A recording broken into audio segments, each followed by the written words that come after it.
संकल्प लेकर जाइएगा, ऐसा अनुरोध है मेरा आप सभी से। सभी बुजुर्गों को सादर प्रणाम करते हुए, जय भीम करते हुए, जय भारत करते हुए, जय जय परशुराम।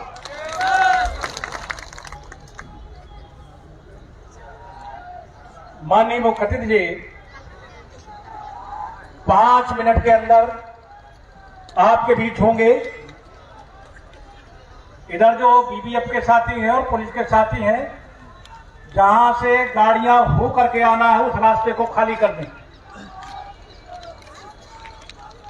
मुश्किल से 5 मिनट के अंदर माननीय मुख्य अतिथि जी आपके बीच आ रहे हैं।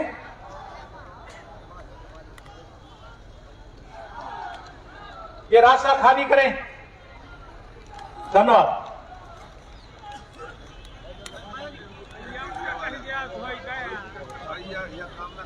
सम्मानित साथियों, अब मैं अगले वक्ता के रूप में बहुत ही सम्मानित जो व्यापार सभा के अध्यक्ष है बड़े भाई उमा शंकर गुप्ता जी से मैं चाहूंगा कि आए और चंद मिनटों में हमारे मुख्य अतिथि आ रहे हैं, उस चीज का भी हमें संज्ञान में है। माननीय गुप्ता जी आए, अपनी बात रखें। भाई उमा शंकर जी।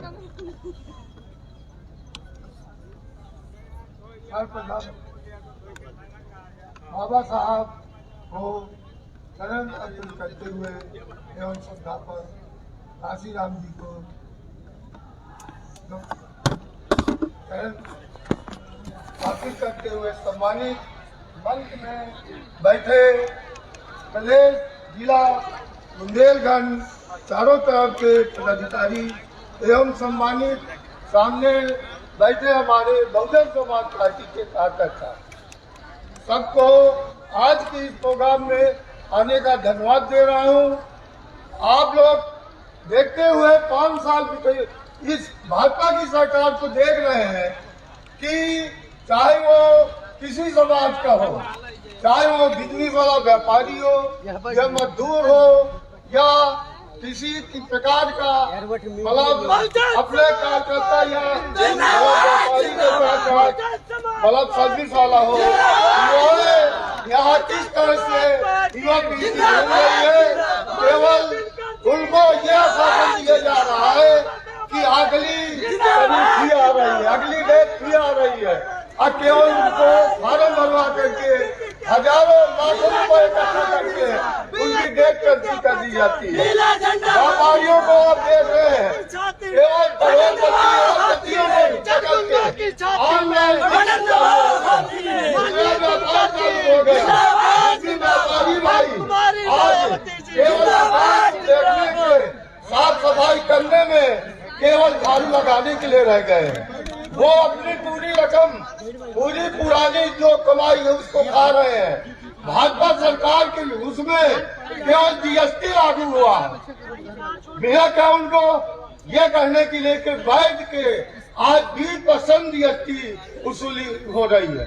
केवल उनको पैसा चाहिए, बलात्कार के उसमें कोई ध्यान देने के लिए तैयार नहीं है, लूटपाट के लिए कोई देखने के तैयार नहीं है। अफसरशाही अपनी मनमानी चल रही है। आप किसी विभाग में जाइए, समाजवादी के टाइम में क्या रिहर्सल रहा, बसपा की सरकार में एक टाइमिंग थी, अगर वो पैसा लेता है तो काम करता था।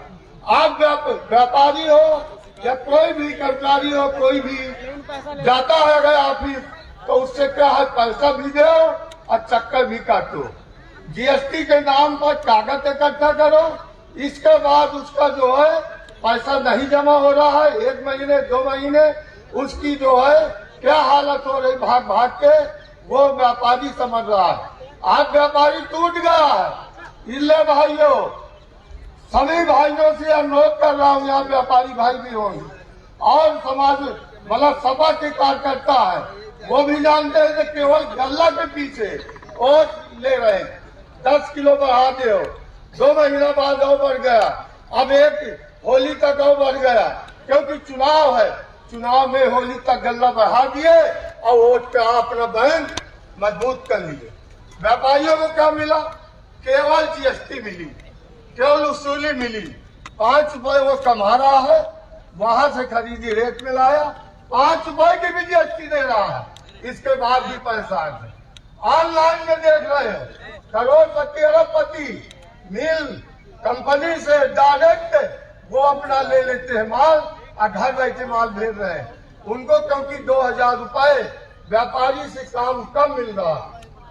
व्यापारी चाह रहा है कि अपना खर्चा बचा ले, अपना कमीशन बचा ले, 10% 5% में काम कर रहा है। मतलब ऑनलाइन वाले 1% में काम कर रहे हैं, क्योंकि उनकी जीएसटी बच रही है और डायरेक्ट माल ले रहे हैं और डायरेक्ट सप्लाई दे रहे हैं। इसलिए भाइयों, आज की स्थिति में भाजपा 5 साल में क्या किया? केवल बलात्कार करवाना, केवल लूट करवाना, सजा मतर्रा में कई ऐसे काम हुए कि जो गाड़ियों से लेकर के जो भी यहाँ खुरपच्चू हो, पुलिस हो या किसी के माध्यम से हो, वो केवल पैसा लेते हैं, गाड़ी का शीशा तोड़ डाले, आपका कोई केस यहाँ नहीं खुला। 492 में देखिए 4-4 लाख रुपए, 5-5 लाख रुपए गाड़ी का शीशा तोड़ करके पैसा निकल गया, विभाग देखता रह गया, ढूंढता रह गया, इसके बाद वो फाइल दबा दी गई। इसलिए भाइयों, हमको केवल आज की स्थिति में कसम खा लेना है कि हमको बहुजन समाज पार्टी के प्रत्याशियों को जिताना है, खासकर अपने बांदा जिला के 5 तहसीलों के विधायक और दिनकर जी का हाथ मजबूत करके सभी लोगों को, बहन मायावती जब तक अपना हम लोग हाथ मजबूत नहीं करेंगे तब तक बहुजन समाज पार्टी की सरकार अगर न बनी तो 5 साल हम लोग फिर से वही भुगतना पड़ेगा जो अभी तक भुगतते 5 साल। इसलिए भाइयों, कार्यकर्ता सभी लोगों से अनुरोध है तो वो बिल्कुल बच चुका है, वो जो इंतजार की घड़ी आ गई है, हम लोगों को एकत्र होकर के सब लोगों को बहुजन समाज पार्टी को जिताना है। जय भीम, जय भारत। धन्यवाद गुप्ता जी। मैं अगले वक्ता के रूप में हमारे बहुजन समाज पार्टी के कई पदों में काम कर चुके और 2 बार जिला पंचायत सदस्य रहे छोटे भाई धीरज राजपूत जी से मैं निवेदन करता हूं कि आए और अपनी बात रखें, लेकिन मुख्य अतिथि का पौष्टिक ही आगमन आपके बीच में 2-4 मिनट में हो रहा है, इसलिए मैं निवेदन करता हूं कि समय को ख्याल में रखते अपनी बात कर रहे हैं। भाई धीरज राजपूत जी।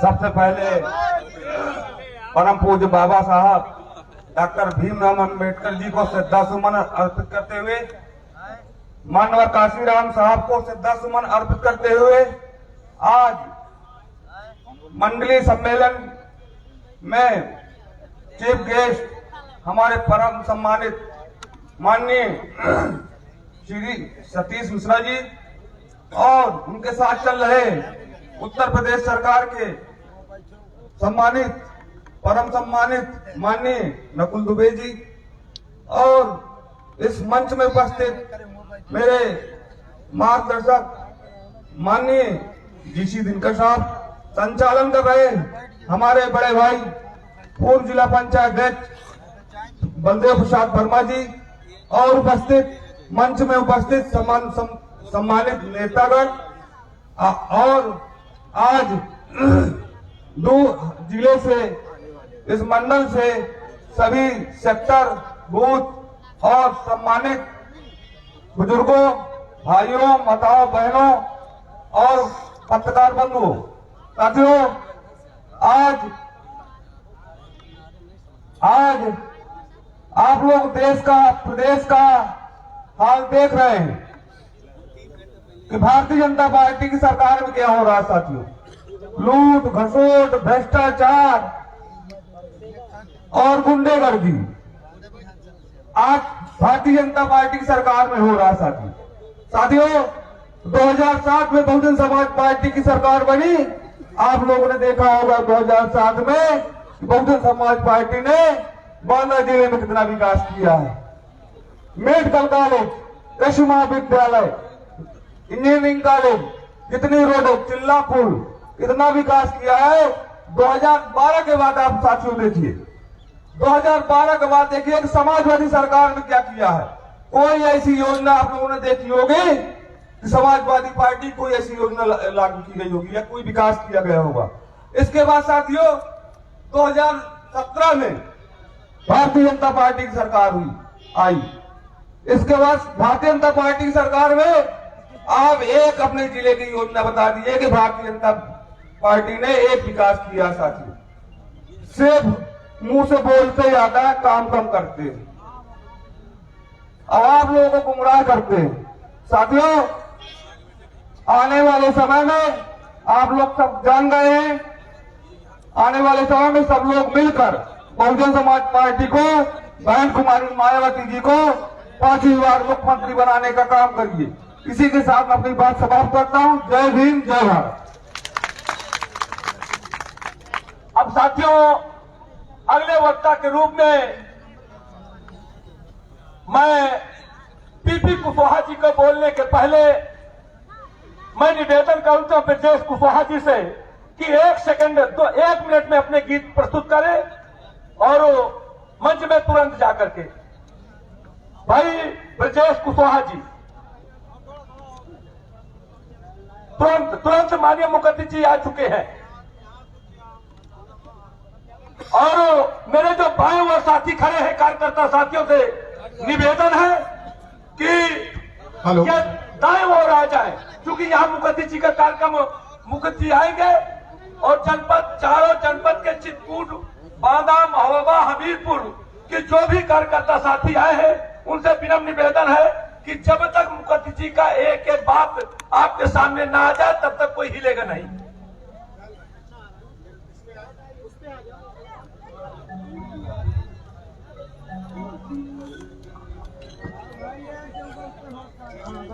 हेलो, आइए ज्यादा समय ना बर्बाद करते हुए मैं सीधे गीत में चलता हूं।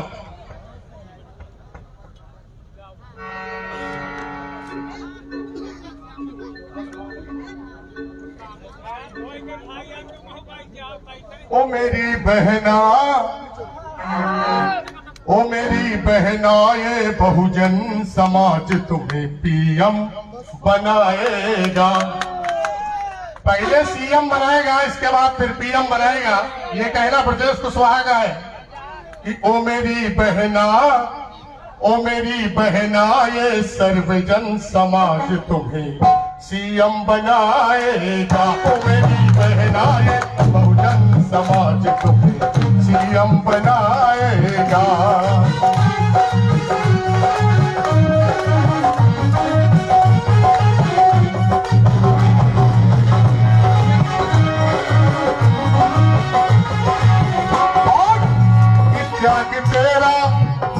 त्याग तेरा सदा रंग लाएगा, त्याग तेरा सदा रंग लाएगा। ओ मेरी बहना, ओ मेरी बहना, ओ मेरी बहना, ये सर्वजन समाज सीएम बनाएगा। ओ मेरी बहना, ये बहुजन समाज सीएम बनाएगा।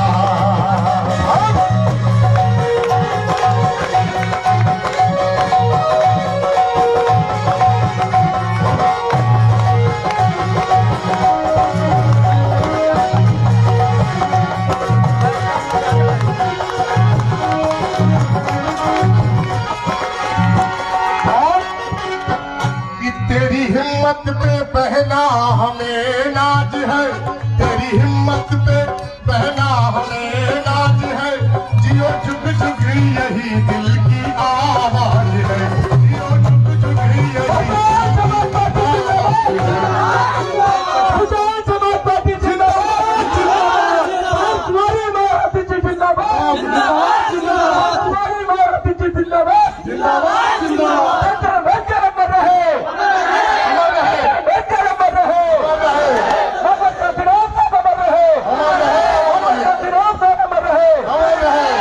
कोई पार्टी जिंदाबाद, बहुजन समाज पार्टी जिंदाबाद, मानव सतीश मिश्रा जी जिंदाबाद, मानव सतीश मिश्रा जी जिंदाबाद, मानव सतीश मिश्रा जी जिंदाबाद, बहुजन समाज पार्टी जिंदाबाद, बहुजन समाज पार्टी जिंदाबाद, मानव सतीश मिश्रा जी जिंदाबाद, मानव सतीश मिश्रा जी जिंदाबाद, मानव सतीश मिश्रा जी जिंदाबाद, मान्य बहन कुंवारी मायावती जी जिंदाबाद, मान्य बहन कुंवारी मायावती जी जिंदाबाद, मान्य सतीश मिश्रा जी जिंदाबाद, मान्य सतीश मिश्रा जी जिंदाबाद, बहुजन समाज पार्टी जिंदाबाद, बहुजन समाज पार्टी जिंदाबाद। मैं बड़े सम्मान के साथ निवेदन करता हूं कि बहुजन समाज पार्टी के राष्ट्रीय महासचिव और राज्यसभा के सदस्य सतीश मिश्रा जी से हमारे बीच में उनका आगमन हो चुका है। मैं बहुत गद के साथ उनसे निवेदन करता हूं कि आए और मंच में अपना स्थान ग्रहण करें।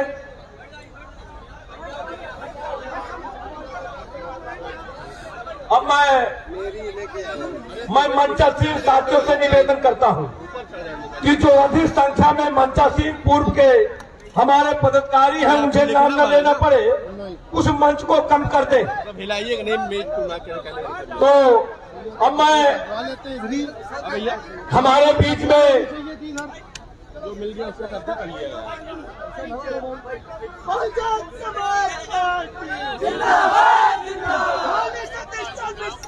अब मैं हमारे आज के मुख्य अतिथि सम्मानित बहुजन समाज पार्टी के राष्ट्रीय महासचिव, राज्यसभा के सदस्य, माननीय मुख्य अतिथि मिश्रा जी हमारे बीच में आ चुके हैं। मैं अब हमारे मंत्रोच्चारण हमारे कुछ पंडित जी हमारे बीच में उपस्थित हैं।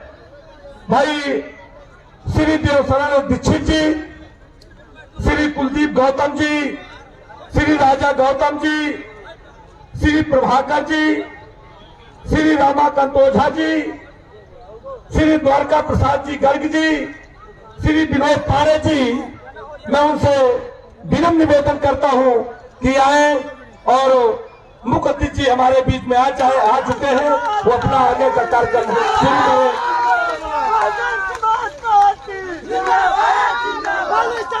मिश्रा जी दिनकर जी, बलदेव वर्मा जी,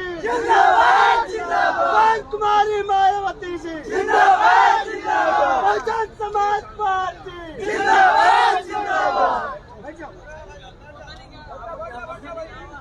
अब मैं हमारे जो हमें अभी पंडित जी का नाम लिया है, वो सभी आकर के इधर अपना अगला वो शुरू करें। भाई दीक्षित जी के से पुनः निवेदन करता हूं कि आए और ओम भद्रं कर्णेभिः शृणुयाम देवा, भद्रं पश्येमाक्षभिर्यजत्राः, स्थिरैरङ्गैस्तुष्टवाग्वं सस्तनोर्भिर्दसेमहि देवहितं यदायुः, शतमिन्न शरणो अन्तिदेव, यत्रा न शक्रा जरशन्तनूनाम्, पुत्राशो यत्र पितरो भवन्ति, मानो मध्यानीरिषदायुर्गन्तोः, आदितिर्यौरदितिरन्तरिक्षमदितिर्माता स पिता स पुत्राः, विश्वे देवा आदितिः पञ्चजन, आदितिर्जातमदितिर्जनित्वम्, द्यौः शान्तिरन्तरिक्षगुं शान्तिः, पृथ्वी शान्तिरापः शान्ति ओषधयः शान्तिः वनस्पतयः शान्तिर्विश्वे देवाः शान्ति सर्वगुं शान्तिरेव शान्तिः क्षमा शान्तिरेहित्यतो यतः समीहसे ततो नो अभयं कुरु सन्नः कुरु प्रजाभ्यो भयं नः पशुभ्यः शिशानि देव सवितुर्दुरितानि पराशुव यद्भद्रं तन्न आशुव शान्तिर्भव गजाननं भूतगणाधिसेवितं कपीतजम्बो फलचारुभक्षणम् उमासुतं शोकविनाशकारिणम् नमामि विघ्नेश्वर पादपङ्कजम्।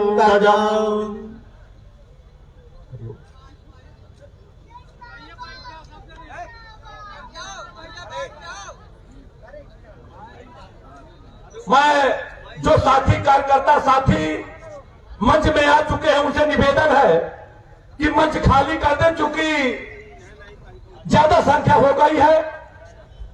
इसलिए मैं निवेदन करता हूं कि मंचासीन जितने भी साथी ऊपर आ गए हैं, जो हमारे बहुत ही जिम्मेदार कार्यकर्ता हैं, उस चीज को समझ रहे हैं, तो कृपा करके मुझे नाम न लेना पड़े।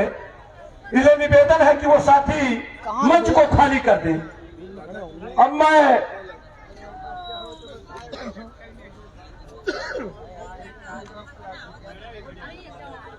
सम्मानित साथियों, ये नीचे हो जाइए आप। आज के इस एक दिवसीय कार्यक्रम अर्थात कार्यकर्ता सम्मेलन में हमारे मुख्य अतिथि माननीय श्री सतीश मिश्र जी, राष्ट्रीय महासचिव बहुजन समाज पार्टी एवं सांसद राज्यसभा हमारे बीच में मौजूद है। इसलिए मैं चाहूंगा कि आपकी तरफ से, पूरे मंडल की तरफ से और इस जिले की तरफ से माननीय मुख्य अतिथि जी का हर्षध्वनि के साथ स्वागत किया जाए और श्री मयंक द्विवेदी जी जो जिला पंचायत सदस्य हैं, उनसे मेरा अनुरोध है कि वे आए और माननीय मुख्य अतिथि जी का को स्मृति चिन्ह भेंट करने का काम करें। इसके बाद श्री एस.के. मिश्रा नारायणी शिव कुमार मिश्रा जी आए और वो भी शिव कुमार मिश्रा जी, श्री रंजीत सिंह,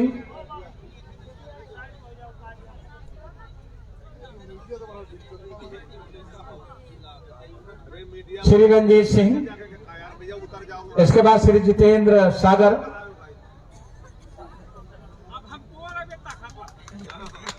जितेंद्र सागर और इनके सहयोगी साथी आए, जल्द आए, समय नहीं है।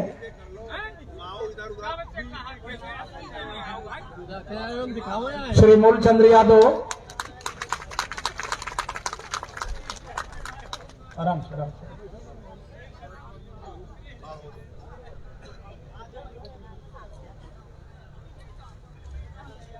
श्री रंजीत सिंह, पूर्व ब्लॉक प्रमुख, तथागत गौतम बुद्ध की प्रतिमा व हमारे और विशिष्ट अतिथिगण है, उनको साल भेंट कर स्वागत करने का कष्ट करें। जितेंद्र सागर जी अपने सहयोगियों के साथ आए। इसमें यही है ना सब, ये तीनों। श्री मर्गेंद्र जाटव, श्री ज्ञान बाबू वर्मा, ये तीनों साथ। इसके बाद श्री मूलचंद्र यादव तैयार रहे, चांदी का हाथी भेंट कर सम्मान करने का कष्ट करें। श्री कपिल वर्मा, बुद्ध प्रतिमा सप्रेम भेंट करेंगे। श्री प्रदीप पांडे और उमाशंकर गुप्ता जी, हाथी जो पार्टी का चुनाव चिन्ह है, स्मृति चिन्ह के रूप में भेंट करने का काम करें। श्री धीरज राजपूत तथागत गौतम बुद्ध की प्रतिमा भेंट कर सम्मान करने का कष्ट करें। और इसके साथ समय को ध्यान में रखते हुए मैं चाहूंगा कि हमारे बीच में विशिष्ट अतिथि माननीय श्री नकुल दुबे जी, वो जो पूर्व मंत्री हैं, आए मंच का संचालन करने का कष्ट करें।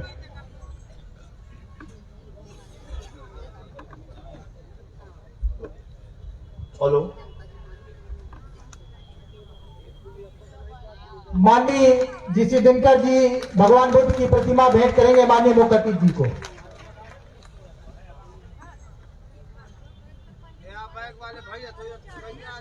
आज इससे पहले कि मैं अपनी बात शुरू करूं, मैं चाहता हूं कि आज ये जो बुंदेलखंड का जन सैलाब यहां पर है, सब लोग एक साथ श्री गयाचरण दिनकर जी के लिए जोरदार तालियां बजा दें।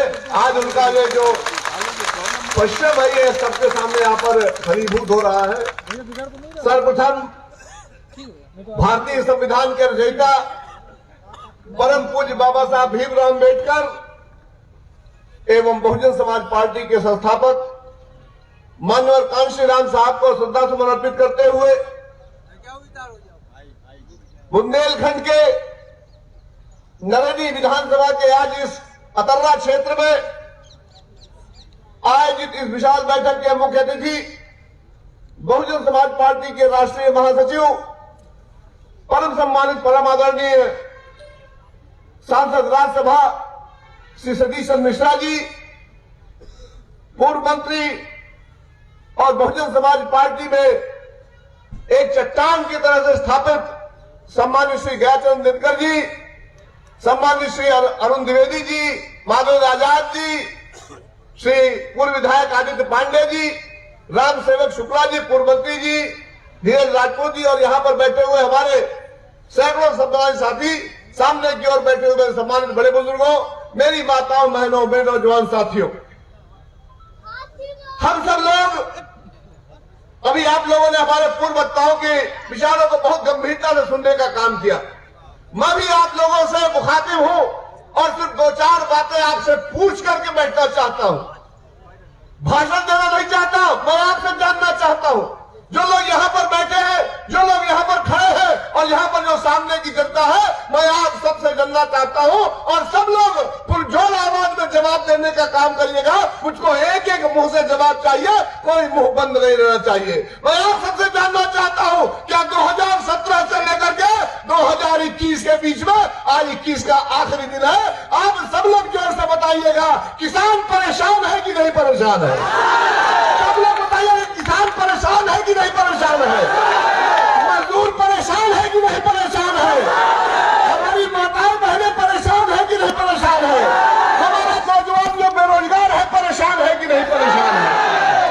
सरकारी कर्मचारी परेशान है कि नहीं परेशान है? बैंक के कर्मचारी परेशान है कि नहीं परेशान है? रेलवे के कर्मचारी परेशान है कि नहीं परेशान है? नगर पालिका, नगर निगम, जल निगम के कर्मचारी परेशान है कि नहीं परेशान है? अगर सब लोग परेशान हैं, तो बताइए इस परेशानी से हमको निजात चाहिए कि नहीं चाहिए? अगर निजात चाहिए तो हमें क्या करना चाहिए? हम सबको आज यहाँ पर इस जैन संस्थान के सामने ये शपथ लेना चाहिए, ये संकल्प लेना चाहिए, जब तक आदरणीय बहन कुमारी भारती जी को मुख्यमंत्री कुर्सी पर 5वीं बार स्थापित नहीं कर लेंगे, हमारा एक भी सिपाही चैन से बैठने का काम नहीं करेगा। ये तमाशा बन गया है पूरे उत्तर प्रदेश में, तमाशा बन गया है पूरे हिंदुस्तान में।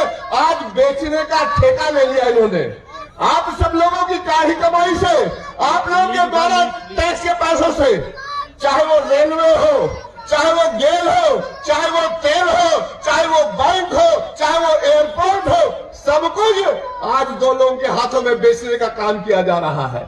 और खरीदने वाले जो लोग खरीद रहे हैं उनके साथ क्या हो रहा है? वो आपसे उधार लेकर के, आपके पैसे के उधार से खरीदते हैं और ये वर्तमान सरकार जो भारतीय जनता पार्टी की है वो उसके कर्जों को माफ करने का काम करती है। क्या तात्पर्य है इसका, क्या सूत्र है, क्या संकेत है? अगर आप सब लोग गंभीरता से देखने का काम करिए तो अगर 18 लाख करोड़ का कर्जा माफ होता है और एक दिन कर्जा माफ होता है, अगले दिन भाई एयरपोर्ट खरीदने का काम करते हैं। और वो एयरपोर्ट क्या है, वो पोर्ट क्या है? वहां पर ड्रग्स नशे का व्यापार हो रहा है। 30 हजार करोड़ के हीरोइन पकड़ी जा रही है, उनके खिलाफ कोई एक शब्द बोलने वाला नहीं है। इसलिए मैं आप सबसे कहना चाहता हूं, मेरे एक भाई बोल रहे थे कानून कहां है, पुलिस कहां है, ब्यूरोक्रेट्स कहां है, हमारे कुछ मीडिया के साथी कहां है? अरे अब कोई नहीं बचा है। अगर बचा है, अगर कोई बची है तो सिर्फ जनता जनार्दन बची है, और जनता जनार्दन हिसाब समय से लेने का काम करती है। दोस्तों 2022 में कल आप प्रवेश करने जा रहे हो। मैं आप सबको शुभकामनाएं देता हूं, आप सब लोगों के लिए ईश्वर से प्रार्थना करता हूं कि 2022 आप सब लोगों के लिए बहुत शानदार रहे। और बहुत शानदार अगर करना है तो बहन कुमारी मायावती जी को कुर्सी पर बैठाने का काम करना है। अंत में इतना ही कहना चाहता हूं, मैं माननीय मुख्यमंत्री जी महोदय को आमंत्रित कर रहा हूं, लेकिन जहां जहां मेरी आवाज जा रही है, जो मेरी आवाज को सुन रहा है, कोई भाई अपनी जगह से हिलने का काम मत करना। मुख्यमंत्री जी महोदय के एक एक शब्द को 2022 के आगमन का आशीर्वाद मानते हुए उनके द्वारा दिए गए वचनों को अपने हृदय में, अपने मन में, अपने मस्तिष्क में और अपनी आत्मा में साथ ले जाने का काम करना, और ले जाकर के कहीं रखना मत, कहीं छोड़ना मत। पूरे के पूरे बुंदेलखंड क्षेत्र में, पूरे बांदा क्षेत्र में, पूरे चित्रकूट क्षेत्र में, आसपास के क्षेत्र में, अरे हम तो हाई स्कूल चित्रकूटे से पढ़े हैं ना, 2077 से रहे हैं, 78 में रहे, 79 में रहे, 80 में रहे, और चित्रकूट की जनता और चित्रकूट के लोग तो हमारे दिलों में बसने का काम करते हैं। मैं आप सबसे ही कहना चाहता हूं मेरे साथियों कि माननीय मुख्यमंत्री महोदय को आमंत्रित करने के पहले मुझे आदेश मिला है। आदेश क्या मिला है कि आप लोगों के दिलों की धड़कन को आवाज दो, और आप लोगों के दिलों की धड़कन को आवाज देने के लिए गया चरण दिनकन जी से बढ़िया कोई व्यक्ति हो नहीं सकता। इसलिए मैं उनको आमंत्रित करता हूँ कि अजय मुंडे जी आइए, और आज माननीय मुख्यमंत्री महोदय के साथ साथ आप भी आज की जनता को संतोष दिलाने कार्य के लिए सम्मान श्री ज्ञापन दिनकन जी आइए।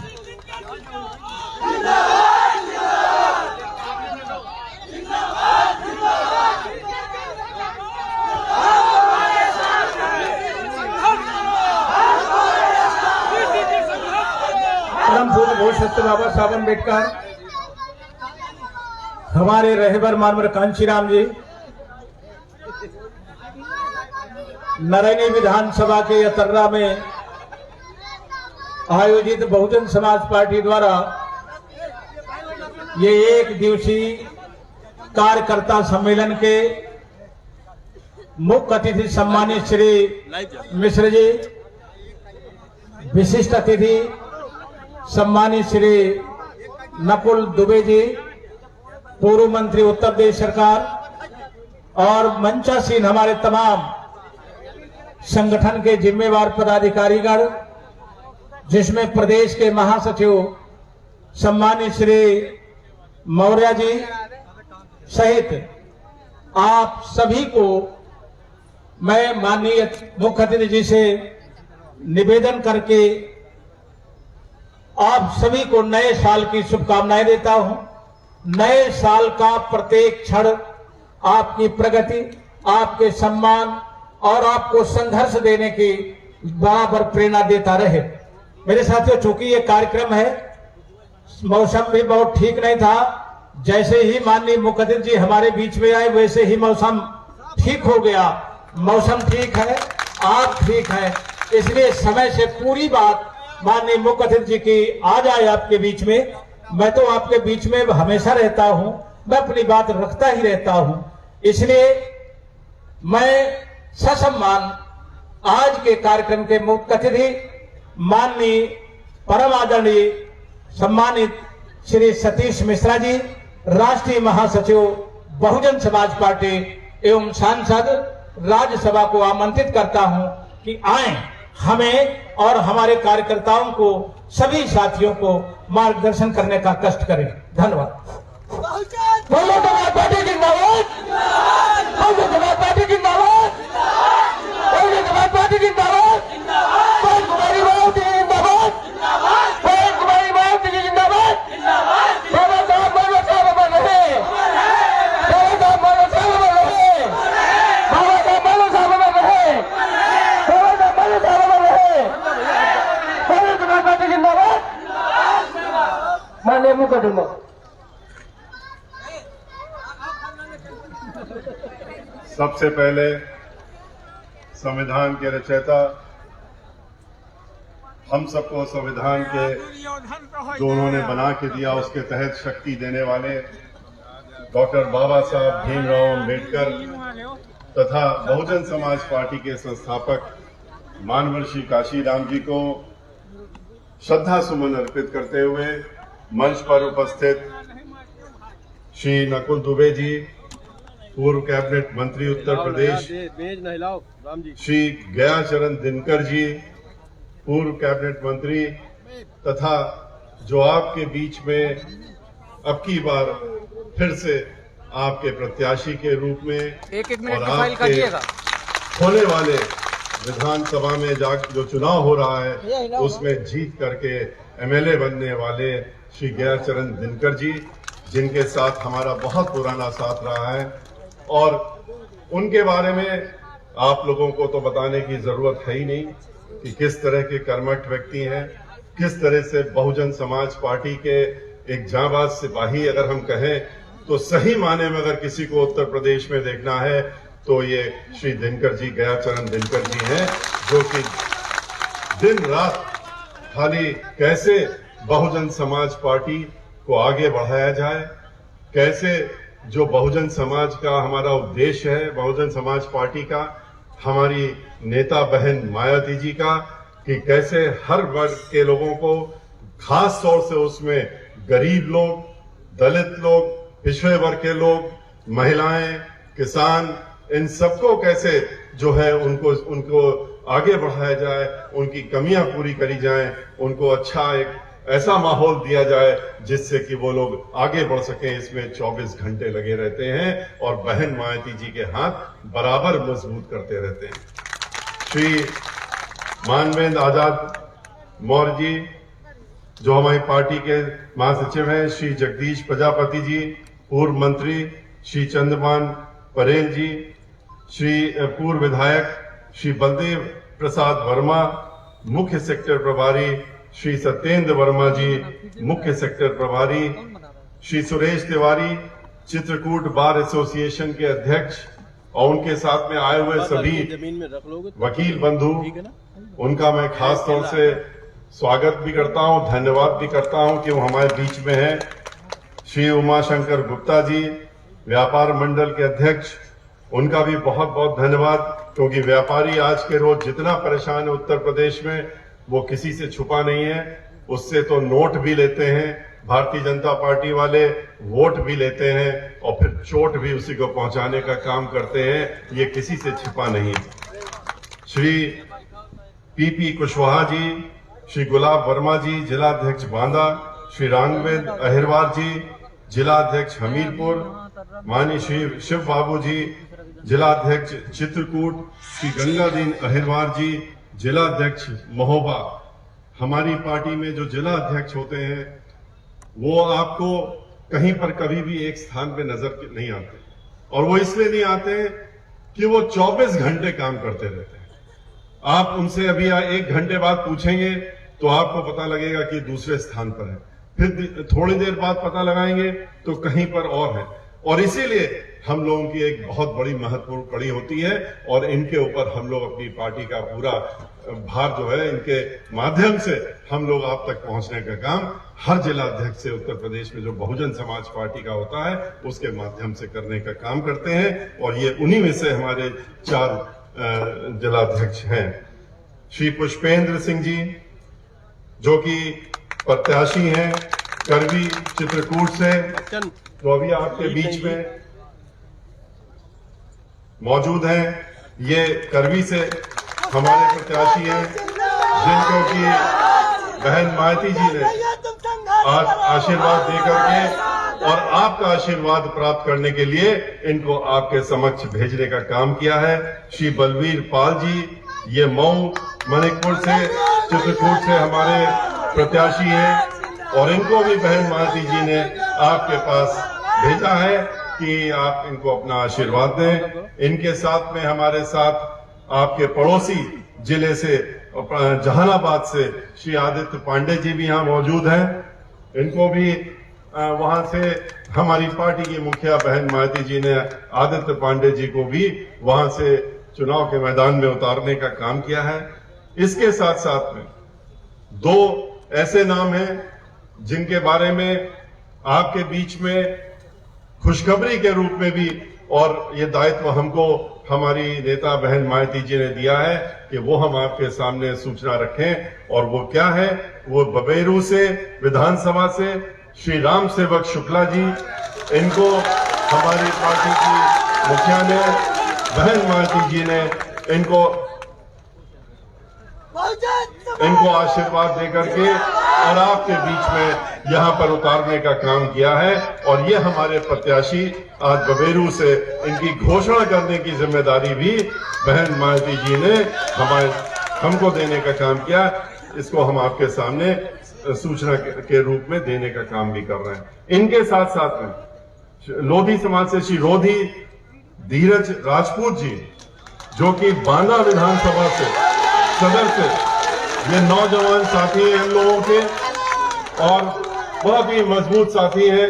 ये आपके बीच में इनको भी बहन माइती जी ने अपना आशीर्वाद देते हुए आप लोगों का आशीर्वाद प्राप्त करने के लिए और विधानसभा में भेजने के लिए इनको यहाँ आपके बीच में भेजा है। इनकी भी प्रत्याशी के रूप में आज यहाँ पर घोषणा की जा रही है।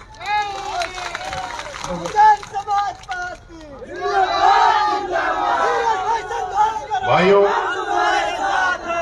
आपने हमारे सभी साथियों को सुना, इसके पूर्व वक्ताओं को सुना और आज 31 तारीख हम लोगों ने 23 जुलाई से कार्यक्रम शुरू किए थे। 23 जुलाई से हमने पूरे 75 जिले में जाने का काम शुरू किया था और हमारी नेता बहन माइती जी की योजना के तहत में हम लोग हर जिले में गए थे और हर जिलों में जाकर के हम लोगों ने पहले प्रबुद्ध सम्मेलन किए थे और उन प्रबुद्ध सम्मेलनों को करने के बाद हम लोगों को दूसरा निर्देश पार्टी की मुखिया की तरफ से मिला कि अब हम मंडल स्तरीय कार्यक्रम पूरे प्रदेश में फिर से करें। और कहां पर करें? जो हमारी सुरक्षित सीटें हैं, जो 86 सुरक्षित सीटें हैं, अब की बार जो मंडल स्तरीय कार्यक्रम करें वो हम उन सुरक्षित सीटों के लिए करें। और उसी के तहत में हम लोग दिसंबर के शुरुआत से पूरे उत्तर प्रदेश में घूमते हुए निकले। लेकिन आज 31 दिसंबर 2021 को उस मंडलीय स्तर की हमारी ये आखिरी सभा है और आखिरी सभा हम लोगों ने सोच समझ करके चित्रकूट में रखी। हम लोगों ने इसको चित्रकूट में इसलिए भी रखी थी क्योंकि यहां से हमारे गयाचरण दिनकर जी एक तो आपके चहेते, आपके साथी और हम लोगों के पुराने साथी यहां पर थे, तो इन्होंने कहा कि आप पूरा प्रदेश घूम लीजिए, फिर आप हमारे बीच में आइएगा। हमने भी इसीलिए 31 तारीख जो आखिरी था उसको हम लोगों ने यहां पर रखा।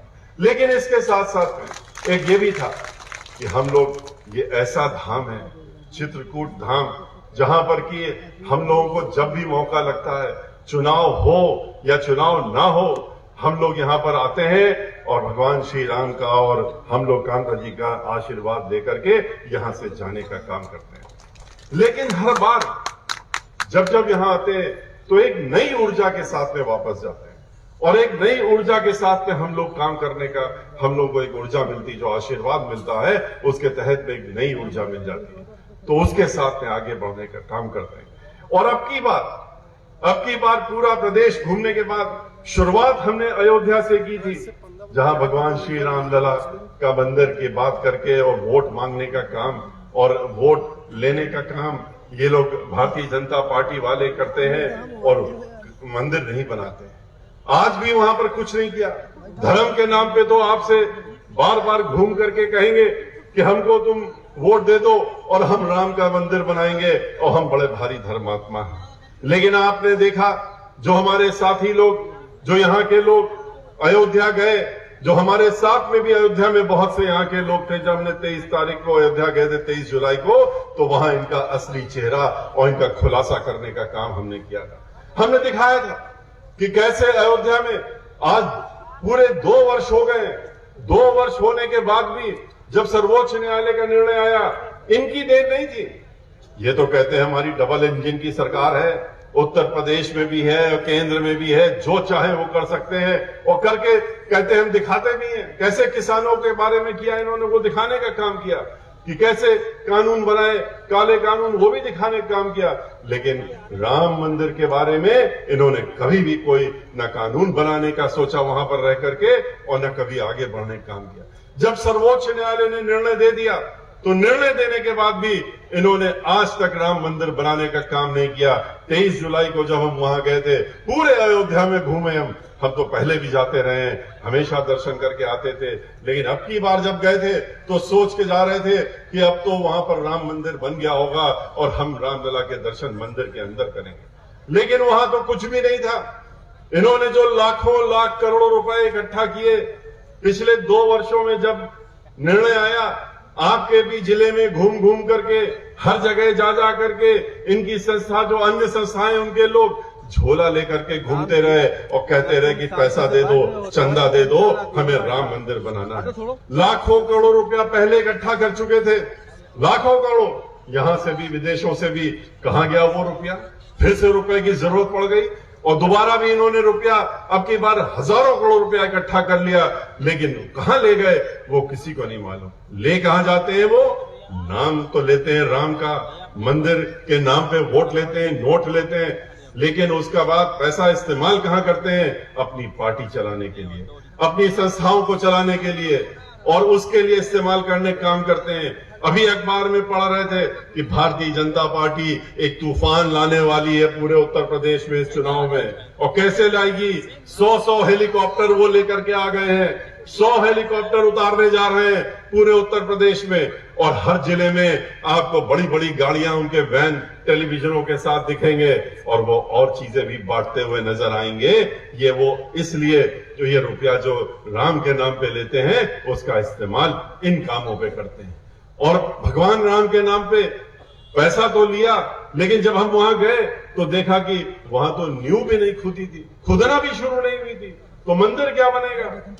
बहन मायावती जी की सरकार जब थी, तो आप सबको याद है 2007 में जब सरकार आई थी, तो बहन मायावती जी ने जो दलित समाज में, पिछड़े वर्ग समाज में जो जन्मे महात्मा गुरु संत लोग हैं, उनके लिए जब उन्होंने स्मारक बनाने का काम शुरू किया, तो डॉक्टर भीमराव अंबेडकर का स्मारक, जो विश्व में सबसे बड़ा स्मारक है, मानवर काशी राम जी का स्मारक, जो विश्व में सबसे बड़ा स्मारक है, गौतम बुद्ध का स्मारक, जो फिर से सबसे बड़ा स्मारक है, यहां से लेके नोएडा तक उन्होंने, ठीक है रुपए तो उन्होंने बहुत सीमित खर्चा करे, 2000 करोड़ रुपया, जहां 2 लाख करोड़ रुपए का बजट होता था सालाना, उसमें से 5 साल में 10 लाख करोड़ अगर बजट रहा, तो सिर्फ 2000 खर्च करके, और उन्होंने इतने भव्य स्मारक बनाने का काम सिर्फ 1.5 वर्षों में कर दिया।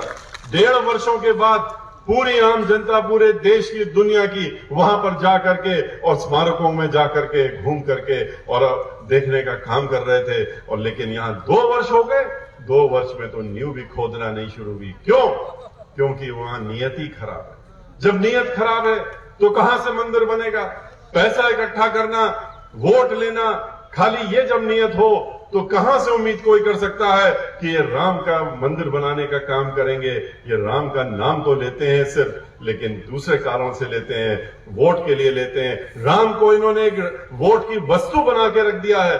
उन्होंने उनको, हम लोगों के लिए भगवान राम जो है वो एक आस्था के प्रतीक है, हम लोगों के ईश्वर हैं। हम लोग घर से निकलते हैं, आज भी अगर हम घर से निकले तो पहले हमने उनकी स्तुति करी, पूजा करी, और देवताओं की करी, और उसके बाद घर से पैर बाहर निकालते हैं। ये बचपन से हम लोगों के अंदर, ब्राह्मण समाज में हम जन्मे, हमारे तो बचपन से ही डाल दिया गया संस्कारों में। लेकिन इनके यहाँ क्या है? इनके यहाँ तो खाली नाम लेते हैं, भगवान को मंदिर से बाहर निकाल करके और हाथ में लेकर के कहते हैं इनके नाम पे वोट दे दो। ये अयोध्या में आप जाकर के देखिए, वहां पर अयोध्या के जो हालात खराब हैं, वो इतने हालत खराब है कि आपको सबसे बड़ा खराब से खराब भी जो शहर है वो भी लगेगा बहुत अच्छा है।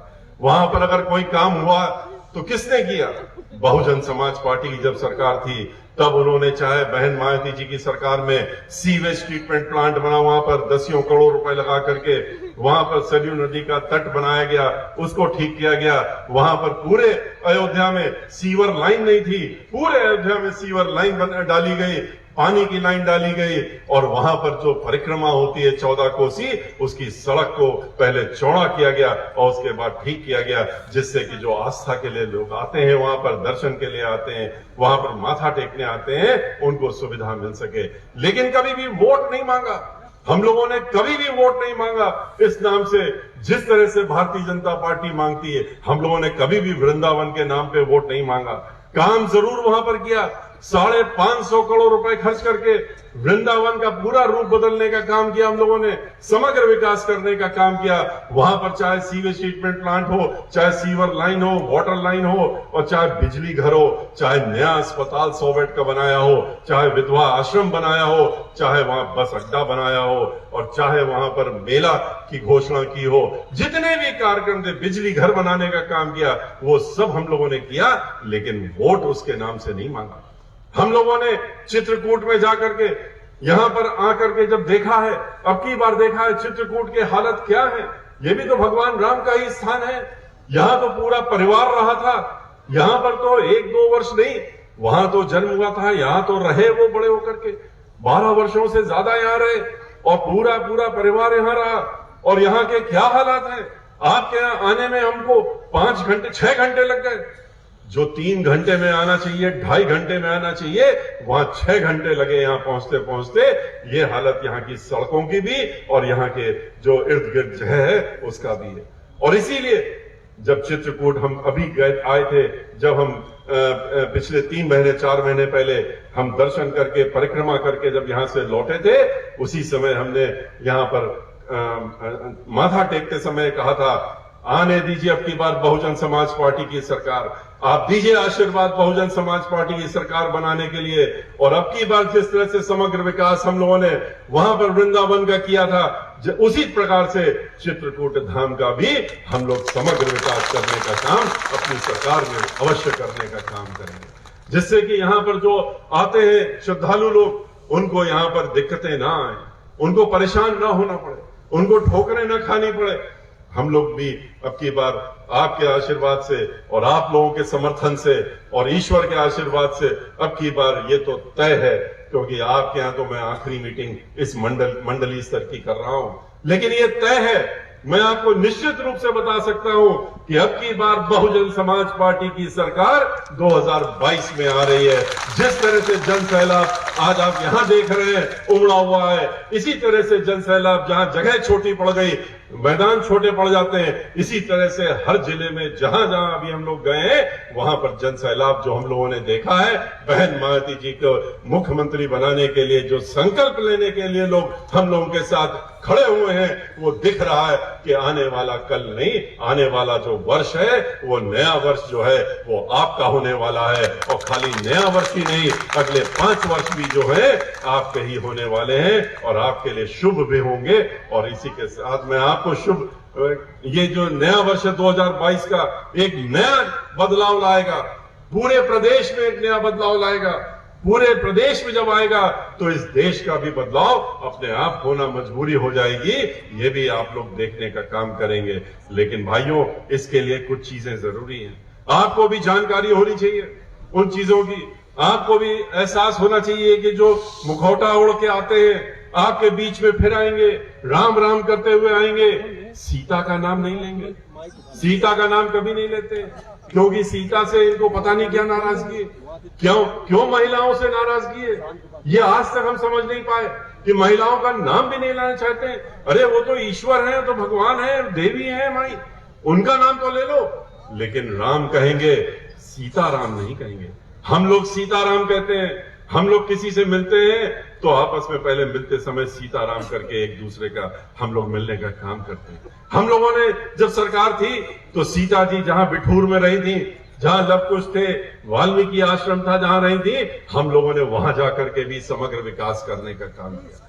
आप जाइए बिठूर में, देखिए जाके मां सीता का मंदिर देखिए, वाल्मीकि जी का मंदिर देखिए, वहां पर जिस तरह से हम लोगों ने 150 करोड़ रुपए खर्च करके और सारी सुविधाएं करते हुए समग्र विकास करने का काम किया था, वो भी आपको देखने को मिलेगा। हम लोग इनकी तरह जो ये तीर्थ के स्थान है उनको पर्यटक स्थल में नहीं बदलते हैं। हम लोग उसमें आस्था का रूप रखना चाहते हैं, उसको रखते हुए आगे बढ़ाने का काम करते हैं। विंध्याचल अभी हम गए थे दर्शन करने, जा करके देखा तो इन्होंने सारे आसपास के मंदिर तोड़ दिए, बिल्डिंगें तोड़ दी, जैसे बनारस में तोड़ दिया उसी तरह से वहां भी तोड़ दिया। पूछा कि क्या हो रहा है यहाँ, तो वहां के लोग खड़े हो गए, वहां के ब्राह्मण पंडित पुजारी लोग आ गए, उन्होंने घेर लिया हमको, कहा कि देखिए क्या हम लोगों के साथ में हो रहा है। हम लोग सड़कों में आ गए, हमारी 100 क्या सैकड़ों वर्षों से पुष्ट दर पुष्ट यहाँ पर बैठते थे, काम करते थे, पूजा पाठ करते थे, आज हमारी सब चीजें तोड़ दी गई हैं और हमसे कहा गया है अपना बेरिया बुस्तर बांध लो, तुम्हें यहां से जाने की तैयारी करनी है, तुम्हें यहां से भगाया जाएगा। और कौन आएगा वहां पर? कहते हैं हमने पूजा कौन कराएगा? तो कहते हैं कि नहीं, अब ब्राह्मणों की जरूरत नहीं है, अब ब्राह्मणों को यहाँ पुजारी के रूप में जरूरत नहीं है, सनातन धर्म हमको पसंद नहीं है, इसलिए सनातन धर्मी यहां नहीं आएंगे। अब कौन आएगा? अब गोरखपुर से मठ के लोग आएंगे और वो मंदिरों में कब्जा करेंगे, और कब्जा शुरू भी कर दिया गोरखपुर के मठ के लोगों ने। पूरे प्रदेश में आधा दर्जन से ज्यादा ब्राह्मण पंडित जो थे वो मार दिए गए, पुजारी लोग, उनकी हत्या हो गई। 500 से ज्यादा ब्राह्मण समाज के लोगों की उत्तर प्रदेश में हत्या हुई है, 100 से ज्यादा इनकाउंटर हो गए। ऐसा क्या चिढ़ है ब्राह्मणों से, ऐसी क्या नाराजगी है कि ब्राह्मणों का नाम सुनते ही और एकदम चेहरा लाल हो जाता है, दलितों का नाम सुनते ही घृणा करने लगते हैं और चिढ़ आ जाती है, नाराजगी हो जाती है। अगर ऐसा नहीं है तो फिर क्या हुआ हाथरस में? देखा नहीं आपने हाथरस में किस तरीके से एक दलित समाज की बेटी, उसके साथ में क्या हुआ? उसके साथ में पहले तो दुराचार और बलात्कार होता है, बलात्कार होने के बाद में जब उसकी मृत्यु हो जाती है तो उसका मृत्यु शरीर भी उसके परिवार वालों को नहीं देते हैं। कहते हैं मुखिया खुद बोल रहे थे कि उन्होंने कहा कि हम जिलाधिकारी को एक चपरासी की तरह खड़ा रखा पूरी रात और कहा कि हम टेलीविजन में बैठ के स्वयं देख रहे हैं कि क्या कर रहे हो तुम। और उसके बाद जिलाधिकारी को क्या निर्देश थे? वो तो तस्वीर अखबार में छपी कि वो टेलीविजन में देख रहे दृश्य, और जिलाधिकारी को यह आदेश हुआ कि किसी भी तरीके से इसका मृत्यु शरीर इनके परिवार वालों को नहीं मिलना चाहिए। मां रोती रही, बिलखती रही, घर वाले रोते रहे, लेकिन मृत्यु शरीर उनके हाथों में नहीं दिया, उसका चेहरा भी नहीं देखने दिया। उन्होंने कहा दूर से दिखा दो, नहीं, क्योंकि आदेश है लखनऊ से, मुख्यमंत्री कार्यालय से सीधा देखा जा रहा है कि हम क्या कर रहे हैं। और फिर कितना घृणित कार्य हुआ। एक रात के 2:30 बजे, रात के 2:30 सूर्योदय के बाद तो हम लोगों के यहाँ दाह संस्कार किया ही नहीं जाता, लेकिन वहां पर रात के 2:30 बजे और एक कांस्टेबल, 2-3 कांस्टेबल को लेकर के उस मृत शरीर को उस लड़की के ले जाकर के खेतों में झाड़ियों में डाल करके, मिट्टी का तेल डाल करके और उसको जलाने का काम घृणित कार्य किया गया। ये इनके ही माध्यम से इन्हीं के यही कर सकते हैं, कोई और इसके बारे में सोच भी नहीं सकता। कितना हम लोगों को नीचे गिरना पड़ा, कितना नीचे गिरेंगे, कितना नीचे उतर करके अपनी घृणा दिखाने का काम करेंगे, और सिर्फ इसलिए कि वो दलित समाज की बेटी थी। और जो उसमें जिन लोग आरोपी थे वो कहते हैं कि नहीं वो मेरे अपने हैं, उनको बचाना है, इसलिए उस शरीर को मत देना, हमें कोई एविडेंस नहीं छोड़नी है, कोई साक्ष्य नहीं छोड़ना है, जला दो इसको, और जला दिया गया। तो इस तरह की महिलाओं के बारे में सोच, इस तरह की दलितों के बारे में सोच, इसी तरह से ब्राह्मणों के बारे में सोच, ब्राह्मणों के बारे में किस तरीके से आपने देखा ही कितनी हत्याएं हो गई, कितने एनकाउंटर हो गए।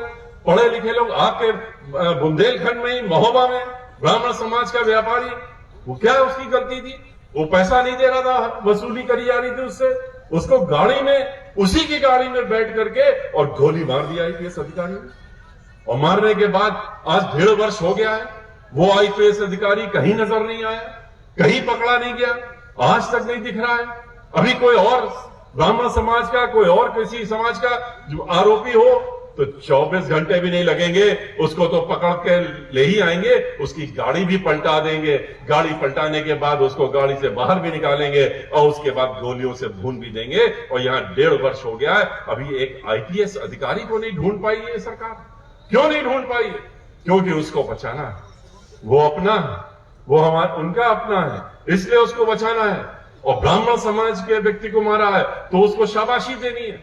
किस तरह से लखनऊ में सरेआम अमेजॉन कंपनी में काम करता हुआ एक ब्राह्मण समाज का तिवारी, वो उसकी गाड़ी रोकी जाती है, एप्पल कंपनी में था, गाड़ी रोकी जाती है और रोक करके खाली इतना ही पूछा शीशा खोल करके, क्या नाम है तुम्हारा? उसने बताया तिवारी। जैसे ही नाम सुना सीने में गोली मार दी, उसको मार दिया। इस तरह से जो सरकार चल रही हो वो ब्राह्मणों के लिए कहती है कि अब क्या कह रहे हैं कि ब्राह्मणों को जो ये नतीजे मिल रहे हैं वो तो अभी और देखने को मिलेंगे। सरकार तो आने दो, अगले 5 साल में ये ब्राह्मण समाज के लोग यहां से पलायन करने का काम जब तक नहीं कर लेंगे तब तक हम लोगों को शांति नहीं मिलेगी। और इसी के तहत में इन्होंने क्या किया, एक लड़की को भी नहीं छोड़ा। 16.5 साल की लड़की, 16.5 साल की लड़की, और खुशी दुबे, उसका क्या दोष था? उसका तो सिर्फ इतना दोष था कि वो किसी दूसरे जिले से शादी होकर के और 1 दिन पहले उस परिवार में आई थी। उसकी मेहंदी भी नहीं हाथ की सूखी थी और उसको भी उठा ले गए। उसके पति को तो गोलियों से भून दिया, एनकाउंटर कर दिया बाहर। और उसको, उसके पति को गोली मारने के बाद 17 वर्ष का था वो, उसको मार दिया। उसके बाद उस लड़की को भी जेल उठा ले गए। और आज 1.5 वर्ष हो गया है। 1.5 वर्ष से भी खुशी दुबे, चूंकि वो ब्राह्मण समाज की थी, इसलिए आज भी जेल से बाहर नहीं आ पाई है। और क्यों नहीं आ पा रही है? क्योंकि उसको वहां जेल में रखने के लिए फर्जी कागजात बनाए जाते हैं, फर्जी गवाह बनाया जा रहा है। उसको जेल से नहीं आने देना है, यह मुख्यमंत्री कार्यालय का सीधा निर्देश ही नहीं है। वहीं से सीधा उसको मुकदमे को देखा भी जा रहा है कि ऐसा ना हो कि उसकी बेल हो जाए। और इसी प्रकार से उसी के साथ में 2 महिलाएं जो घर में काम कर रही थी, उनको भी उठा ले गए और उनको भी जेल में रखा हुआ 1.5 साल से। एक 6 साल की बच्ची एक के साथ में 2 साल 3 साल का बच्चा है, उसको भी जेल में ले गए। इस तरह का इनकी सोच है। और इतना ही नहीं, हाथरस में अभी पिछले महीने क्या हुआ आपने वो भी देखा। वकील मार दिए गए और मार दिए गए। पूरे प्रदेश में ब्राह्मण समाज के कितने लोग हत्या हो गई। लेकिन हाथरस में एक घिनौना कार्य किया, पहले जब दलित समाज की बेटी के साथ में और अब की बार ब्राह्मण समाज की महिला के साथ में। पूर्व ब्लॉक प्रमुख थी और उस बहुत ही मजबूत थी अपने, और राजनीति में थी, लोगों के लिए काम दिन रात करती थी। भारतीय जनता पार्टी के लोग नाराज हो गए। वहां के नेता जो उसके विरोधी थे, फर्जी मुकदमे में उसको फंसा दिया, फंसा करके जेल भिजवा दिया। और जेल भेजने के बाद फिर से वही खुशी दुबे की तरह कि उसकी बेल ना होने पाए। उसकी तबीयत खराब हो गई, वहां पर उसकी हालत खराब हो गई। उसके बाद अदालत ने, जब उसको पता लगा, उसने बेल दे दी। उन्होंने कहा इसके ऊपर क्या मुकदमा बनता है, और इसको तो बेल दे दी। जब बेल मिल गई तो इतना नाराज, अदालत से कुछ नहीं कह सकते थे, नाराज हो गए अपने अधिकारियों के ऊपर और अपने वकीलों के ऊपर। कहा कि कैसे बेल करा दी, क्यों बेल होने दी, अब ऐसा करो कि जेल से बाहर नहीं आनी चाहिए। आप सोचिए कि एक महिला जिसकी बेल हो गई और बेल होने के बाद भी उसको जेल से बाहर नहीं आने दिया। और कब आने दिया? 15 दिन तक उसको जेल के बाहर आने नहीं दिया। और आने कब दिया? रेणु शर्मा नाम की इस लड़की को, इस महिला को, जब उसकी मृत्यु हो गई और मृत्यु शरीर ही उसको जेल से बाहर आया। और इसी का इंतजार ये कर रहे हैं कि किसी प्रकार से हम खुशी दुबे का भी हमको सूचना मिल जाए कि उसकी मृत्यु हो गई है, तब हम उसका भी मृत्यु शरीर जेल से बाहर आने का। और ये लोग कहते हैं, अभी 2 दिन पहले, कल हम परसों अखबार में पढ़ रहे थे, टेलीविजन में देख रहे थे कि बात कर रहे थे, दिल्ली में एक सभा हो रही है। सभा क्या हो रही है?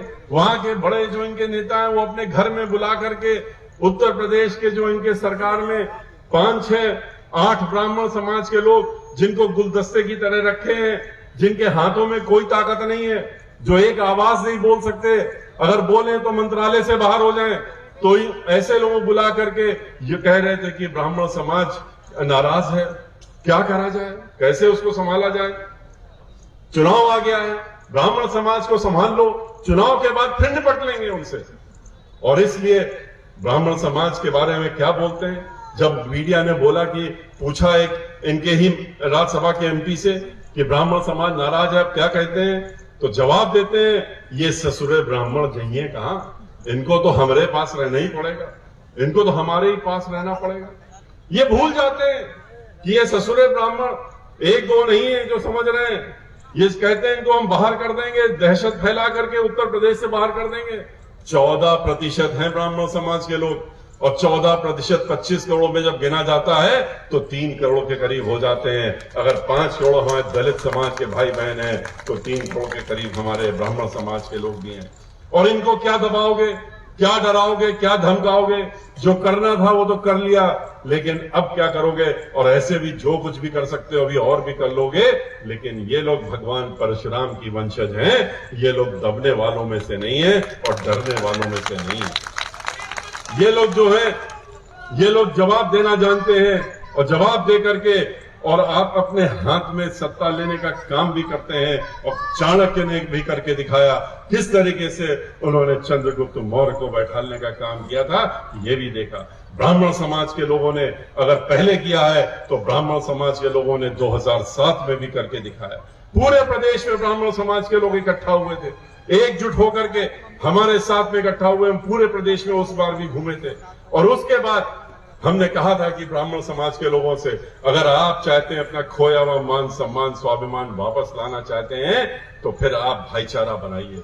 भाईचारा किसके साथ बनाइए, आप तो 14% हो, 23 से लेके 25% हमारे दलित समाज के भाई बहन हैं। अगर आप दोनों ही मिल जाते हो, 30% चाहिए होता है वोट जीतने के लिए, आप दोनों ही मिलकर के 40% हो जाते हो। और जब 40% होगे तो पूरा प्रदेश इसलिए जीतने की ताकत रखोगे कि पहले से ही अल्पसंख्यक समाज और पिछड़ा वर्ग समाज के लोग बहुजन समाज पार्टी के साथ पहले से ही जुड़े हुए हैं। अगर आपने जुड़ने का काम किया तो कोई आपको रोक नहीं सकता। और आपने देखा कि 2007 में किस तरह से पूर्ण बहुमत की सरकार बनी। ब्राह्मण समाज ने हमारा अनुरोध स्वीकार करके और बहन मायावती जी के सामने जो उन्होंने वादा किया था 9 जून 2005 को, जब 5 लाख से ज्यादा ब्राह्मण समाज के लोग इकट्ठा हुए थे, 11,000 से ज्यादा लोगों ब्राह्मणों ने शंखनाद करके उनका स्वागत किया था, तब उन्होंने वादा किया था बहन मायावती जी के सामने कि हम अपना पूरा समर्थन आपको हर सीट पे देने का काम करेंगे।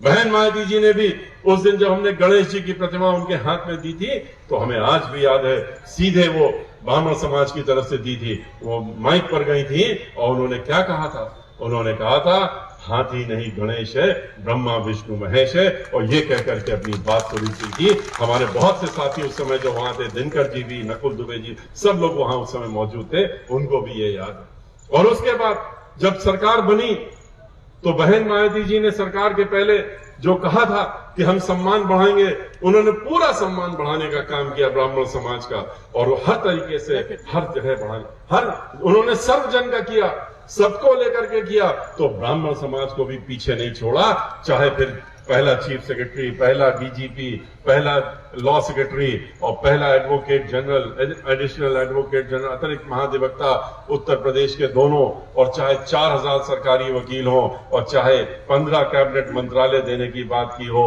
चाहे 15 से ज्यादा एमएलसी ब्राह्मण समाज के बनाए हो, 35 से ज्यादा मंत्री का दर्जा देते हुए चेयरमैन बनाया हो, ये सब काम बहन मायावती जी ने किया। आधा दर्जन लोगों को लोकसभा में भी भेजा और आज 18वां वर्ष चल रहा है, हमको राज्यसभा में उन्होंने अपना पार्टी का लीडर बना के रखा हुआ है। आज भी ब्राह्मण समाज से हम ताल्लुक रखते हैं, लेकिन ब्राह्मण समाज ने भी अपना पूरा साथ दिया था।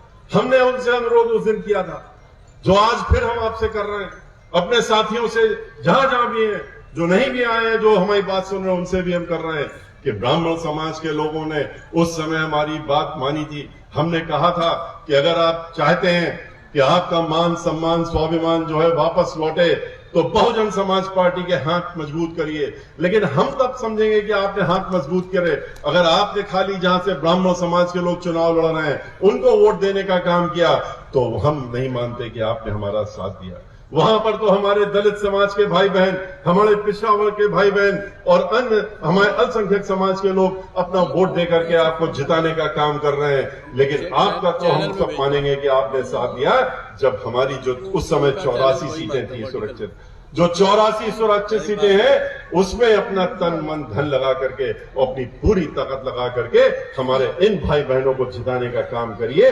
उनकी गिनती हम गिनेंगे, अगर वो गिनती हमको मिलती जीतते हुए तो हम समझेंगे कि आपने हमारा साथ दिया। क्योंकि उसके पहले 2007 के पहले जितने भी चुनाव हुए, कभी 14, कभी 16, एक बार 18 सीटें हम लोग सुरक्षित जीते थे और इससे ज्यादा नहीं जीत पाए थे। लेकिन फिर ब्राह्मण समाज के लोगों ने हमारी बात को मान करके और तन मन धन लगा करके उन सीटों पर अपनी ताकत झोंक दी और उसका नतीजा भी सामने आया, जो कि बहन मायावती जी ने भी देखने का काम किया था।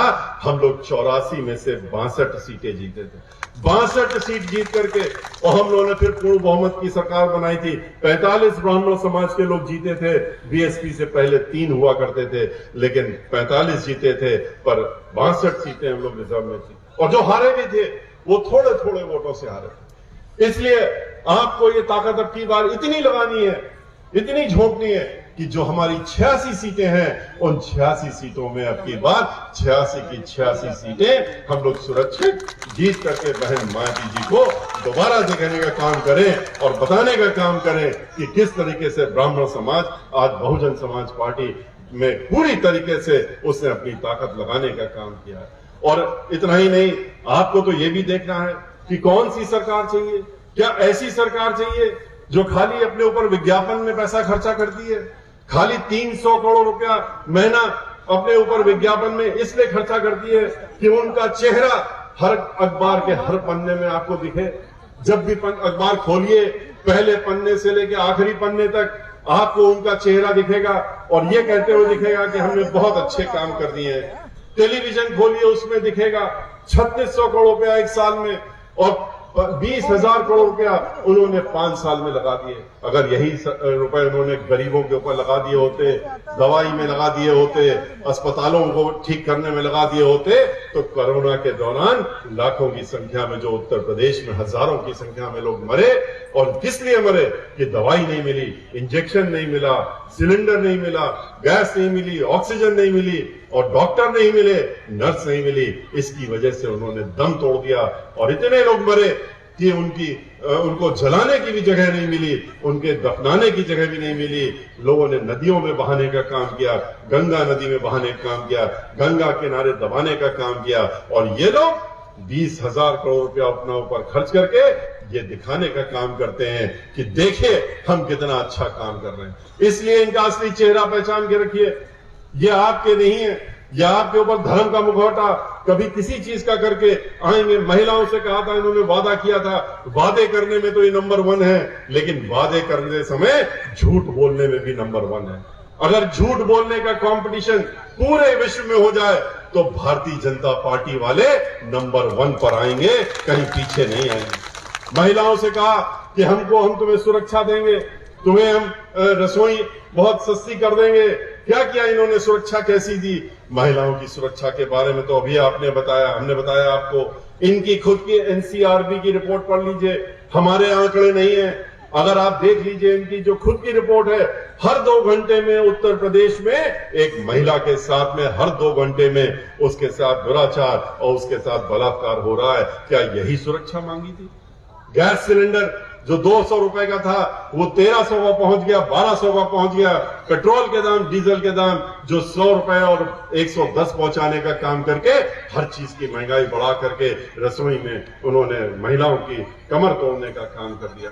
किसानों से कहा कि तुम हमको वोट दो, तुम्हारी आमदनी 2 कर देंगे, 2 गुनी कर देंगे। क्या 2 गुना किया इन्होंने? 25 रुपए गन्ना का दाम जब चुनाव आ गया सर पे तब बढ़ाने का काम किया। 5 रुपए सालाना के हिसाब से इन्होंने गन्ने का दाम बढ़ाया है। बहन मायावती जी ने तो कोई वादा नहीं किया था, लेकिन किसान और जैसे हर गरीब, और चाहे वो किसी वर्ग का हो, और चाहे टीचर हो, चाहे किसान हो, चाहे और लोग हो, उनके दिल में बसते हैं और वो उन्हीं के बारे में दिन रात सोचने का काम करती है। और उन्होंने अपनी सरकार में बगैर वादा किए 125 रुपए क्विंटल का दाम जो था उसको 250 रुपए पहुंचा करके और 2 गुना करने का काम बहन मायावती जी ने किया। इन्होंने तो किसानों के ऊपर 3-3 कानून ला दिए, काले कानून, जिससे किसानों की जमीनें भी इनके कब्जे में आ जाएं, उसी तरह से आ जाए जैसे, और किसके हाथ में चली जाए? उन्हीं उद्योगपतियों के हाथ में जिन्होंने पूरा देश लूट लिया है और सारे सार्वजनिक उपक्रमों को खरीदने का काम किया है, जैसे कि श्री नकुल दुबे जी ने आपको बताया। जहां जहां नौकरी मिलती थी, जहां जहां सरकारी नौकरी हो सकती थी, सब खत्म हो गई, क्योंकि वो तो निजी हाथों में चला गया और इसी तरह से जमीन भी देना चाहते थे। आज बेरोजगारी बढ़ा दी, किसानों की जमीन पट्टे में अपने नाम पे, इन उद्योगपतियों के नाम पे लिखवाना चाहते थे। किसानों ने समझ लिया, विरोध किया पूरे देश में। उसके बाद क्या किया इन्होंने? 4 किसानों को तो दबा के कुचल के मार दिया और उनको मौत के घाट उतार दिया।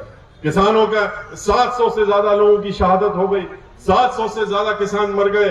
तब जाकर के इन्होंने चुनाव चूंकि सर पे आ गया, इसलिए वो किसानों वाला कानून वापस लेने का काम किया। लेकिन साथ साथ में अभी 4 दिन पहले इनके कृषि मंत्री ने कह भी दिया महाराष्ट्र में कि इसको हम दोबारा से लेकर के आएंगे, क्योंकि ये बड़ा अच्छा कानून था। अभी चुनाव की वजह से हमने इसको वापस ले लिया है। तो इसलिए ये वो लोग हैं जिन्होंने बेरोजगार लोगों को धोखा दिया, उनसे वोट मांगा, कहा 2 करोड़ नौकरियां देंगे, और जब नहीं दी, आंदोलन किया, तो उनको लाठी डंडे और उनका सर फोड़ने का काम किया।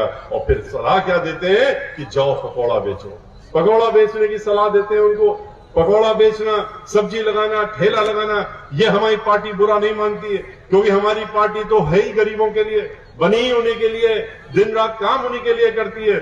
लेकिन धोखा नहीं देना चाहिए। इन्होंने सबको धोखा दिया। अगर आप चाहते हैं कि महिलाएं सुरक्षित रहें, किसान सुरक्षित रहें, बेरोजगारी खत्म हो, जो बहन मायावती जी ने 9 अक्टूबर को, जब 5 लाख से ज्यादा लोग लखनऊ में अभी इकट्ठा हुए थे, और बहन मायावती जी ने अपने संबोधन में कहा था कि अब की बार सरकार बनने पे पहला दायित्व हमारा होगा कि हम इस प्रदेश की बेरोजगारी दूर करने का काम करें। तो अगर आप चाहते हैं कि इस तरह का हो, अगर आप चाहते हैं बेरोजगारी दूर हो और हम लोगों का प्रदेश फिर से खुशहाली की तरफ जाए, तो अब की बार ये संकल्प लेकर के यहां से जाइए कि हम 5वीं बार उत्तर प्रदेश में बहन मायावती जी को मुख्यमंत्री बनाने के लिए पूर्ण बहुमत की सरकार उत्तर प्रदेश में बनवाएंगे। वरना जिस तरीके से अभी आपके ही क्षेत्र में अमन त्रिपाठी का हत्याकांड हुआ, जिसकी की मांग लोग कर रहे हैं कि सीबीआई की जांच हो, लेकिन इनके ऊपर कोई असर नहीं है। इस तरह से न जाने कितने अभी दलित समाज के लोग, अल्पसंख्यक समाज के लोग, पिछड़े वर्ग समाज के लोग, ब्राह्मण समाज के लोग, इनको कहां ये किस तरह से ठिकाने कहते हैं रोको और ठोको करने का काम करेंगे, ये आपको मालूम। आज अल्पसंख्यक समाज के लोग पूरी तरह से हमारे साथ इकट्ठा हो गए पूरे उत्तर प्रदेश में। और क्यों हो गए? उन्होंने भी इनका असली चेहरा देख लिया। उन्होंने देखा किस तरह से ये समाजवादी पार्टी और भारतीय जनता पार्टी आपस में मिले हुए हैं। समाजवादी पार्टी की सरकार 2003 में किसने बनवाई थी? भारतीय जनता पार्टी ने बनवाई थी। उन्हीं के तत्कालीन अध्यक्ष जो थे 37 MLA बहुजन समाज पार्टी के, तोड़ करके और ले जाके विलय करा करके उन्होंने उनकी सरकार बनाई थी। सर्वोच्च न्यायालय के 5 जजेस ने, पूर्ण पीठ ने उसमें अपने निर्णय में, जिसमें कि 37 सरकार इनके वकील खड़े थे, भारतीय जनता पार्टी और समाजवादी पार्टी के, पूरे देश के सबसे बड़े से बड़े वकील, उसके बाद भी हम बहन मायावती जी ने उनके विरुद्ध हमको अकेले खड़ा किया था। लेकिन अंततः जीत हम लोगों की बहुजन समाज पार्टी की हुई और हम लोग जीते थे। और पूर्ण पीठ ने, संवैधानिक पीठ ने ये कहा कि ये असंवैधानिक निर्णय है, क्योंकि ये दोनों मिले होते हैं। सरकार बनवाने का काम भी किया। श्री कल्याण सिंह जी, जिनके बारे में क्या क्या नहीं कहते थे, अरे इन्होंने अयोध्या का मंदिर तोड़ दिया, ये कर दिया, बाबरी मस्जिद तोड़ दी, लेकिन उसके बाद देखा आपने कैसे मुलायम सिंह यादव जी के साथ मिल गए। कैसे साक्षी महाराज, जिनके बारे में अयोध्या को लेकर के, बाबरी मस्जिद को लेकर क्या क्या बोलते थे, उसके बाद उनको ले जाकर के समाजवादी पार्टी में चुनाव मेंबर ऑफ पार्लियामेंट का लड़ा करके मंत्री बनाने का। और अभी 3 दिन पहले हमारे कुछ अल्पसंख्यक समाज के साथियों ने हमको तस्वीर भेजी, जो तस्वीर आप लोगों ने भी देखी होगी, सोशल मीडिया में भी चली, अखबारों में भी, टेलीविजन में, किस तरह से आरएसएस के मुखिया, पूरे देश के आरएसएस के मुखिया श्री भागवत जी और श्री मुलायम सिंह यादव जी एक सोफे में बैठ करके और अगली रणनीति उत्तर प्रदेश के लिए बना रहे हैं। इसकी तस्वीर सामने आई। तो ये इनका असली चेहरा है। ये दोनों एक ही सिक्के के दो पहलू हैं और एक दूसरे से मिले हुए हैं। मिल करके दंगा कराते हैं, मिल करके फसाद कराते हैं, वरना 134 दंगे समाजवादी पार्टी की सरकार में कैसे हो गए।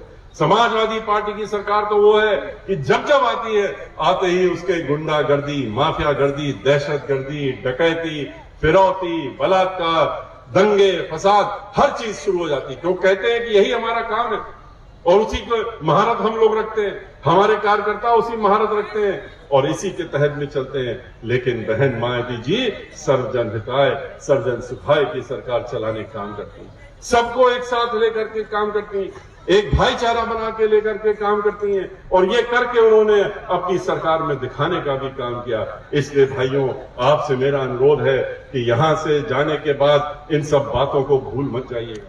इन सब बातों को हमारे पूर्व वक्ताओं ने भी जो कहा है उनको ध्यान में रखते हुए इनको जाके घर घर पहुंचाइए, अपने साथियों के पास पहुंचाइए, अपने रिश्तेदारों के पास पहुंचाइए, नातेदारों के पास पहुंचाइए और कहिए कि अगर अब की चूक गए तो फिर 5 साल के तो कहीं के नहीं रह जाएंगे। ये जो 5 दिन बचे हैं, 5 से 7 दिन में चुनाव की घोषणा हो जाएगी।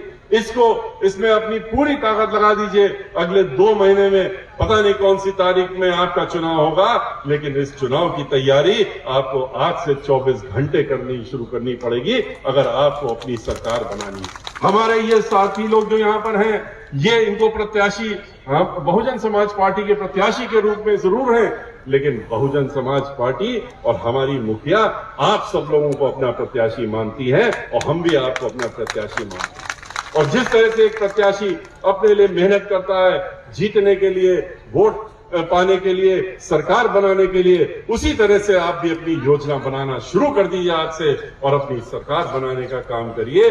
लेकिन मैं ये चाहूंगा कि आप जब यहां से जाएं, इसके पहले एक बार आप हमारे साथ भी इस संकल्प को लेने का काम करें कि अब की बार हम लोग पूर्ण बहुमत की सरकार बना के बहन मायावती जी को 5वीं बार उत्तर प्रदेश का मुख्यमंत्री बनाएंगे। लेकिन वो हम तब समझेंगे कि आप हमारे साथ में, हमारी बातों के साथ में हैं, हमारे साथियों के साथ में। एक बार खड़े होकर के आप दोनों हाथ उठा करके और इस इशारे को कर दीजिए, दिखा दीजिए कि आप हमारे साथ में हैं और बहुजन समाज पार्टी की अब की बार पूर्ण बहुमत की सरकार बना करके बहन मायावती जी को 5वीं बार मुख्यमंत्री बनाने का संकल्प लेते हैं। बहुत बहुत धन्यवाद, आपने हमारा उत्साह बढ़ा दिया। आज ये हमारी मीटिंग को आपने जिसको दिखा करके हम सब लोगों का उत्साह बढ़ाने का काम किया। निश्चित रूप से हम सरकार बना के आपको देने का काम करेंगे। इसी के साथ में अपनी बात समाप्त करते हैं, आपसे विदा लेते हैं। जय भीम, जय भारत, जय परिवार।